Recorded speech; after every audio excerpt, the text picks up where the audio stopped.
What is up, Drum Alert Nation? Keemstar here. Where do I begin? My early days in my career, I was a troll. I was a shock jock doing a new form of comedy known as trolling and gaming entertainment. I didn't really seek this out. This kind of found me. Most YouTubers, they see videos that they like or they're inspired by someone and they decide, I'm going to start a YouTube channel. I'm going to make content. I want to entertain fans. That's not my story. My story's incredibly different. I have to take you all the way back to 2001. A game came out called Halo. It was a first-person shooter. I'm sure most of you aren't familiar with it. It was an amazing game. I didn't have an Xbox. I didn't have Halo. But I believe it was the spring of 2002. My buddy John came home from college, and he invited me over to play this new game. And I fell in love. And I wanted to beat John at this game Halo so bad, and he was just so much better than me. John was setting up LAN events at his college with 4 Xboxes playing 8v8s. It drove me insane that weekend because I could not beat him. And I'll never forget it. I truly fell in love with this game Halo. But I was focused on my career. I worked in an attorney's office, and I was in a relationship, a serious relationship. And me and John, we just stopped talking to each other. John went on to create a DJ business, to DJ weddings and special events. And I had this job at the attorney's office. The serious relationship that I was in ended, and it was a very tough time. I ended up going to the gym a lot and working out, trying to do anything I could to get my mind off of this breakup, this horrible breakup that I was going through. And at the gym, I ran into John. We were going to the same gym. And as we were talking about the years that have gone on where we haven't seen each other or talked to each other, he told me that he just picked up the brand new Halo, which was Halo 3. So I went over to his house to play him in a 1v1, and John kicked my ass again and again and again. And I wanted to be good at this game. I wanted to be able to beat him. So I ended up going to John's house 4 out of 7 days of the week to play this game Halo because I wanted to get good at it. There were times where I was just sleeping on his couch and then getting a shower quick and then running to work. And John told me one day, he was like, look, one of my DJs called in because remember, John has this DJ business where he would DJ weddings and he had other DJs that worked for him. And apparently one of the guys called in and he was shit out of luck and he asked me to cover. I didn't know what the hell I was doing. So I wanted to help my friend out. So I went and DJ'd an event with no training, no knowledge. He just quick told me how to run the DJ equipment, and I guess I did a good job. You know, I had mic skills, I had presence. I was able to like hype up the crowd and play music tracks, and I fell in love with the DJ stuff. So I started working for John's DJ business part-time. And I started, I was working full-time at the attorney's office, working the DJ gig part-time, and then in my spare time, playing all the Halo I could get in. At the same time, another one of my friends invited me over to have a talk about some business that he wanted me to be involved in. And the name of the business was Keemstar. I'm not sure what Keemstar was. I was asking him questions, and he was explaining to me that basically you have your friends and relatives buy products, all right, that they would get at Walmart, but through this company, and then you also get them to join the company to sell products to their friends and family. So it was basically like a pyramid scheme. And I responded to him by saying, you know what, this is a good idea, but not to work for. This is a good idea to start. Why don't we start our own Keemstar? And they responded by saying, what are you going to call it? Keemstar. Later that night, I had a DJ gig, and a girl came up to me and she asked me, "What is your DJ name?" I didn't have a DJ name. So the first thing I thought of was DJ Keemstar.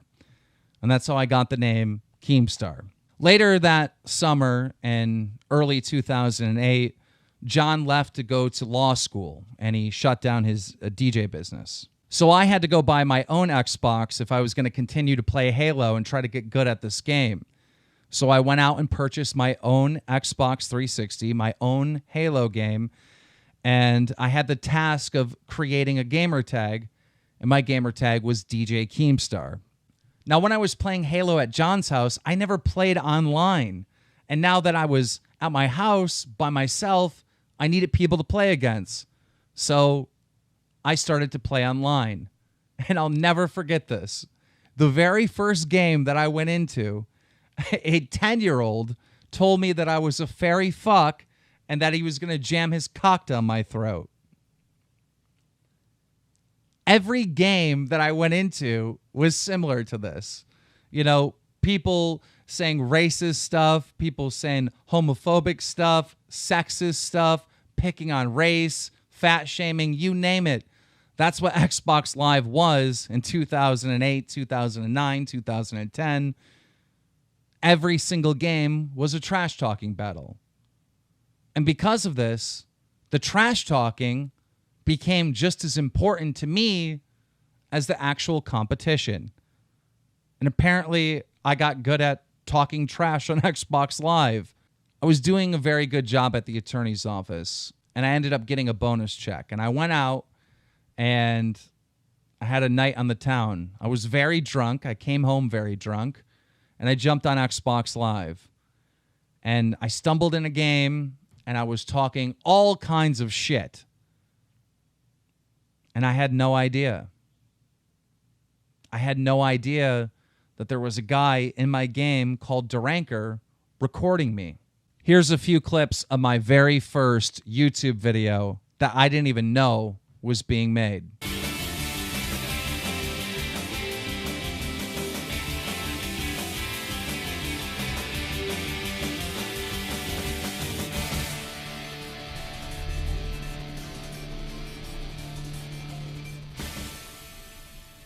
Yo, blue team, suck my fucking dick, you're gonna lose. Actually, Felix of Golden, I'm gonna bend your mother over my knee, shave her ass hair, roll it up in a blunt, and make you smoke it. Thanks. Ah, you just got stuck, asshole! You look like fucking Rudolph the Blue-Nosed Reindeer! Okay, this game's just gonna make me fucking laugh out loud the whole fucking time. Oh, another stick! You're fucking lucky I died. I feel like I'm a fucking gorilla with a fucking baseball bat fighting a retard with a spoon. This is fucking boring as hell. I'd rather fucking teabag a bear trap. Oh my god. Alright. Dude, the last time I seen failure like that, a paraplegic was trying to put on a wristwatch. You suck, bitch. So the next day, my inbox was filled with messages. There were all these messages saying, "I loved your video. Your video was hilarious." And I had no idea what was going on. And eventually, somebody sent me a link to the video, and I clicked on it, and it had 20,000 views. And I started freaking out. I'm like, oh my God, 20,000 people seen me say this ridiculous stuff in this Halo game. Eventually, the guy that recorded me, Duranker, reached out to me, and he asked me if I would make videos with him, if I would play with him, and he would record me and put me up on YouTube. I said yes. My very first task from Duranker was to enter into a trash-talking battle with a notorious trash talker from England known as Marshy D13. This is how that went. I can't hear what you're saying, you're gonna make a fucking noise, you're gonna come in here and talk with me, and you're gonna make a fucking noise, you stupid little fucking boy. You would think flat of your head. Now, many people said that Marshy won. Many people said that I won. It It was kind of a toss-up, but these guys wanted me to make more videos with them. So I ended up joining a trolling clan, something that didn't exist on YouTube. Trolling and gaming entertainment was never organized into a clan. There was no channel dedicated to it. We were the first. And it consisted of myself, Keemstar, which I'm Italian, Dranker, who is white, Robot, who's black, and 2 Bucks, who is Asian. That's what I just pulled on you. You guys are the most offensive people I have ever played with on I'd rather fucking teabag a bear trap. F-A-G. Let me hear you say it. F-A-G. One more time now. F-A-G. Yeah. Federation of Asshole Gamers. The 4 of us would go into the game Halo 3, pull pranks on people, trash talk people, troll people for entertainment. And we were very, very successful from doing this. One of our most famous pranks that we would pull on Halo 3 was the boot prank. And for you guys to understand how this works, I need to explain a little bit about Halo 3. Halo 3 Social Slayer was a 5v5, 5 players versus 5 players. Now, if one of your teammates ends up killing you 3 times, then you get an option to kick them from the game. This was our bread and butter. What we would do is we would piss people off in the game, get them to betray us, our teammates, and then we would have a boot option to kick them from the game. So right before we would boot them, we would ask them questions like, what is the shape of Italy? They would respond, a boot, and then we would kick them from the game. That was the prank. Now, recently, a YouTuber by the name of Grade A Under A has made a Keemstar Expose video. And in this video, he plays audio of me saying some incredibly racist stuff. However, this audio is from a trash-talking battle in Halo 3. This audio is not from Dan Keem, it's from DJ Keemstar, the troll, saying offensive stuff on purpose, trying to get my teammates to shoot me so I can kick them from the game for entertainment purposes. At no time does Grade A Under A explain that this is one of Keemstar's trolling videos. At no time is it explained that this is even on a video game or that this is even from Halo 3.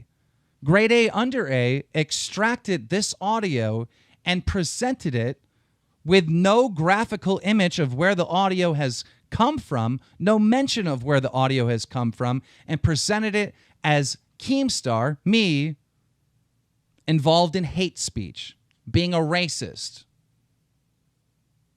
I find that incredibly unfair. I find it that it's misleading to the audience. If you're going to tell a story, tell the correct story. Don't leave this important context of where the audio is from and why I'm saying the audio out of the story. Don't try to mislead people and make people believe that I'm a racist when it was a troll. I was playing a character. What bothers me the most about people like Grade A Under A taking this audio from a trash-talking battle back in 2009 and presenting it as hate speech, which it is not, it is a troll. The thing that bothers me the most is I know that I have African-American fans. And I know if they hear this, they might think that I hate them or that I think less of them, and that is not true. I'm not a racist. I don't have hatred in my heart for any race or religion or any group of people. This was an act. I'm acting. This is a troll. These are not my true feelings. This is not who I am as a person. And this is 7 years ago on Xbox Live. For those of you that play video games, for those of you that play Xbox Live, let me ask you a question.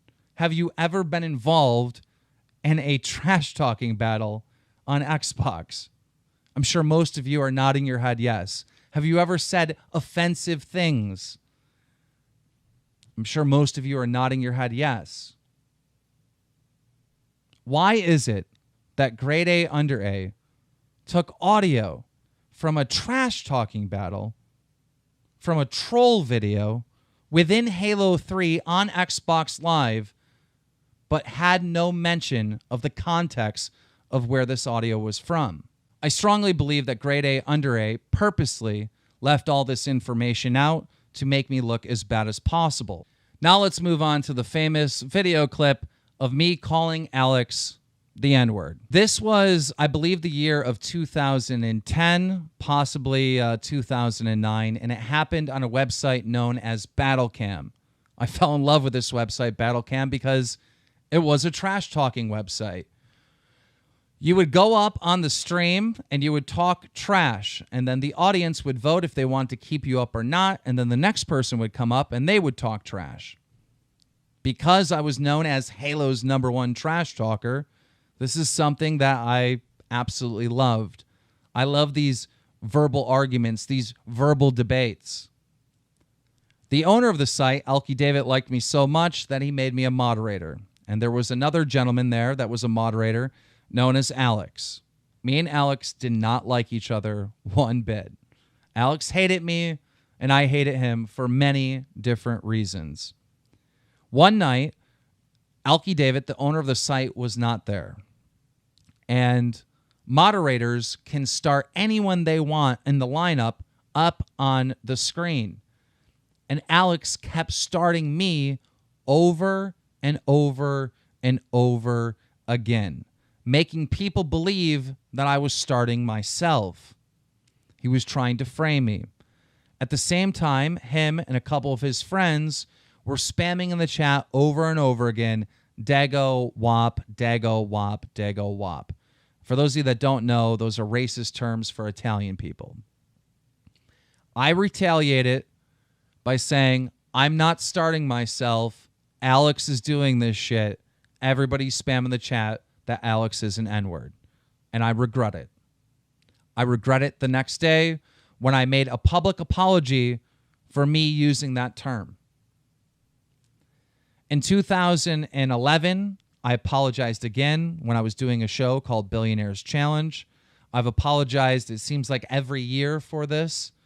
And still to this day, it gets used over and over and over and over again. And this is a 7-year-old clip. I was wrong for saying that. And I just don't know how many more times I can say sorry.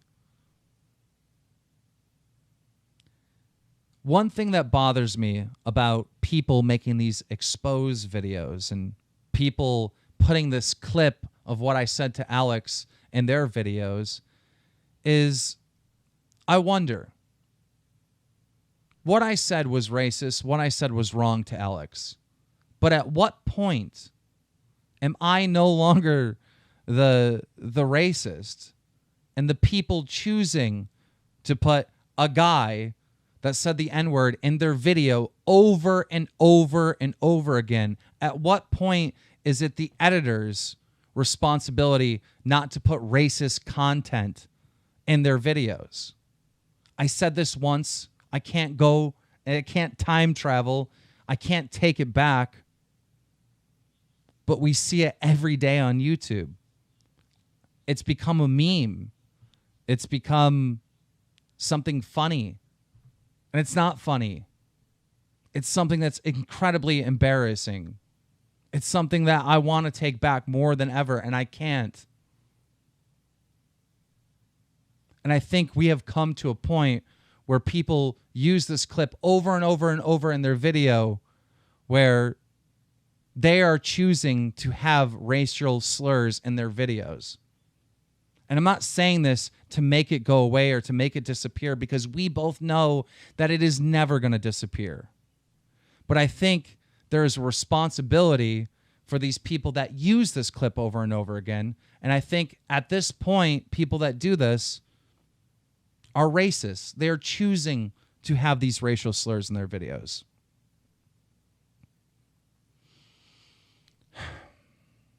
This has been part 1. There's probably going to be 5 parts. I'm going to be responding to pretty much everything I've ever been accused of. If you enjoyed this video, please slap a like on it, and I'll be back with more. Thanks for listening.